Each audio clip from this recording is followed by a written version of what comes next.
Hello and welcome to Joy News at 6. The news is live on Joy 99.7 FM in Accra, in Kumasi on Love 99.5 FM, on Facebook live stream and over 30 affiliates across Ghana's 16 regions, including Radio Wa, ATL FM Cape Coast, KTU Radio Koforidua. Go digital on Spotify and the myjoyonline.com app. Coming up, for our campaign against illegal mining, we'll bring you the story of a resident of Pinaman who is being forced out of her home by illegal miners in search of gold. There are days I'll be cooking in my kitchen and they'll be digging just in front of me. Meanwhile, President Akufo-Addo gives another verbal assurance of his government ending the illegal mining menace. And on the labor front, while the Ghana Medical Association threatens industrial action over attempts by GRA to impose taxes, two unions, including UTAG, begin strike today. I will declare a nationwide strike on this, and I'm telling you here and now. If GRA makes any attempt to come and destabilize this association, which is already suffering. And in business, International Monetary Fund insists the economic program for Ghana hinges on a reform plan which government just shared with the fund. Details coming up on the Joy Business Report. We'll also tell you about why transport fares are likely to go up, plus a rundown on how some schools failed to book a place at the quarterfinals of the NSMQ. We are elated and overjoyed. Before the contest, I spoke to you guys and I told you it's going to be a shock and a surprise to other people. Details as Presec Legon St. Augustine's College at Chimota School and more fight for a slot later today. These and more here on News at 6 with me, Bernice Abu-Baidoo Lansah. Thanks for choosing us. Joy News, independent, fearless and credible. The details now. Intimidated and frustrated, yet left with no option. That's the story of Joyce Wowonyo, a resident of Pinaman, a small community in the eastern region where illegal mining is beginning to take shape. The miners have dug around her house in a bid to intimidate and force her out of her own land. My colleague Michael Ashele met her while touring some illegal mining sites in that area with the Christian Council. There's more in the following report. Pinaman is a small community east of Asamankese in the eastern region. Like many communities, illegal mining is wreaking havoc, and Pinaman is not spared. Joyce Wowonyo lives far in the Pinaman forest. The miners first offered to buy her out of the land. She refused, and now they are threatening her.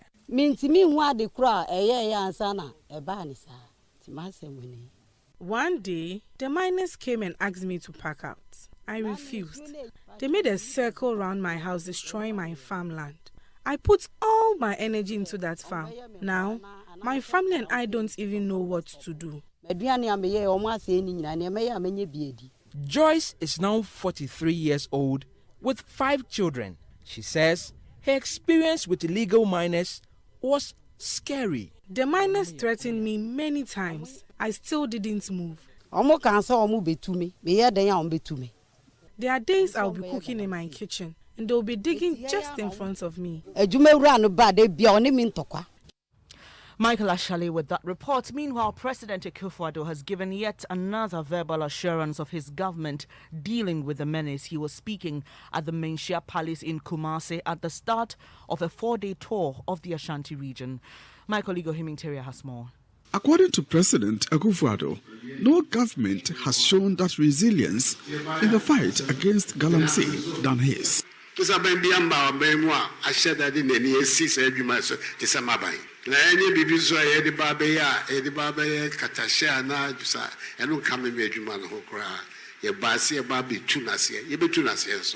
President Akufo-Addo told the Asantehene and his chiefs the public discussion the Galamsey menace has generated in recent times explains the importance Ghanaians attach to the issue. Ohiming Teria with that report. Still on illegal mining, lawyer for alleged Chinese illegal miner Aisha Wang has described as unfortunate and an affront to fair trial comment by the Lands and Natural Resources Minister that the suspect will remain in police custody until the final determination of the case. Addressing a news conference last week, Lands Minister Samuel Abu-Baidoo said the suspect will stay in custody until the case is determined. The Attorney General is prayed before the court successfully to secure a remand until the conclusion of the case. But Captain Nkrabea Fadate, retired lawyer for Aisha Wang, says the comments are an affront to fair trial. Imagine a whole minister for land and natural resources coming to the courtroom. To do what? Imagine the whole Attorney General, fully robed, coming to court to prosecute Aisha Wang. I don't want to say their physical presence was intimidatory, but I think that the government is stretching this matter a bit too much. Captain Nkrabea Fadate, retired as lawyer for Aisha Wang, away from illegal mining. The Ghana Medical Association, GMA, is threatening to declare a nationwide strike if the Ghana Revenue Authority, GRA, does not rescind its decision to surcharge them as part of a new tax system being introduced. The association says the GRA made its intent known in a letter it's yet to disclose. This is the first time the GRA is asking them to pay such taxes since the association's inception in 1958. The group believes it's unfair since all members pay income tax. Here's Vice President of the GMA, Dr. Frank Srebo. I will declare a nationwide strike on this. And I'm telling you here and now, if GRA makes any attempt to come and destabilize this association which is already suffering in terms of cost of running, if in full or cry, the good generator, you know, nebo. You heard the Vice President of the GMA, Dr. Frank Srebo. In a related development, the University Teachers Association of Ghana, UTAG, TEU, and other two unions have declared a nationwide strike effective today. This is over government's failure to address their fuel, vehicle maintenance, and off-campus allowance. To some other stories now. Transport fares could go up today as much as 40%, at least. That's the proposal of the Ghana Private Road Transport Union, GPRTU. This follows the 10% increment in petroleum products which took effect yesterday. The transport unions will this morning hold a crunch meeting with the transport minister on the proposed increment.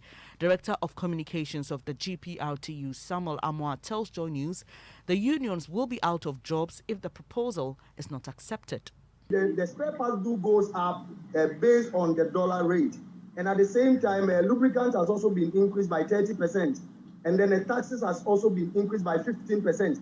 That is why this time around we say, no, we don't just wake up and come up with an increment ourselves. Then we need the transport ministries for negotiations before we come up like that. So it's not like we don't engage our clients. Samuel Amoah is Director of Communications of the GPRTU. This morning, over 550,000 pupils are writing the 2022 Basic Education Certificate Examination, BECE, from over 18,000 schools across the country. The number is 3% less than the 2021 figure. Head of Public Relations with the West Africa Examination Council, Agnes Tekujo, tells Joy News everything has been done to ensure an incident-free exam. We expect that they go according to the rules of the examination. They should not take any foreign material with them. They should read through the instructions carefully. They shouldn't seek assistance from anybody. Agnes Tekujo speaks for WAEC. Well, NSMQ big names like St. Peter's, Wesley Girls, St. Thomas Aquinas, SHS all failed at the weekend to book a place at the quarterfinals of the ongoing competition. This means they will start their NSMQ journey next year from the regional level. All 6 girls' schools that competed on Saturday and Sunday at the 1/8 stage have also been eliminated, reducing the chances of an all-female institution winning the competition for the first time in 29 years. Krobo Girls, Yasantua Girls, St. Mary's Girls, St. Louis have all been kicked out. Maxwell Agbaba has more on the jubilation that followed after St. James Seminary SHS beat 3-time winners St. Peter's by 4 points to qualify to the quarterfinals.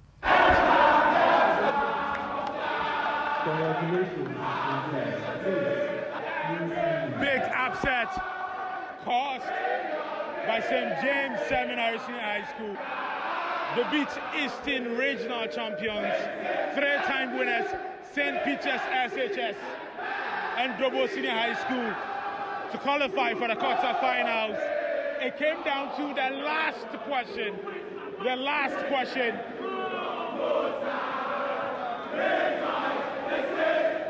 This is it. Yes, they will rejoice. It's time to rejoice. St. James Senior High School. How excited are you? What's the feeling like, St. James? We are elated and overjoyed. Everyone knows St. James is good. So it was all about the preparation for this particular contest. And whatever we set our mind to do, we accomplish it. So once we set our minds that this year we are coming prepared, of course, we'll beat everyone. Oh, Maxwell Agbagba is still in Kumasi for us. There are 8 contests today. Presec Legon will face opposition from Western Zonal champions Shamar SHS and Asantiman SHS at 9 a.m. And St. Augustine's College will face Achimoto School and Tamale Islamic Science SHS later at 2 p.m. The 2 contests will be live on the Joy News channel. The 2022 National Science and Maths Quiz is produced by Primetime Limited and sponsored by the GES in partnership with APSA Ghana and supported by Prudential Life Insurance, GOIL and Airtel Tigo. The broadcast of the quiz on Joy News is supported by Virtual InfoSec Africa, Virtual Security Africa, Vitamilk, Cowbell, Alumni by Enterprise Life, Fatex Toilet Roll, Ace Medical Insurance, Azar Group, Kings Group Limited, Family Health Medical School, the Basto School, DBS, Koba, Z&Z, and Lumitrust from Pharma Trust. And that's how we end this edition of Joy News at 6 with me, Bernice Abu-Baidoo Lansah. Thanks for your company. Do log on to myjoyonline.com for more news. The Super Morning Show continues.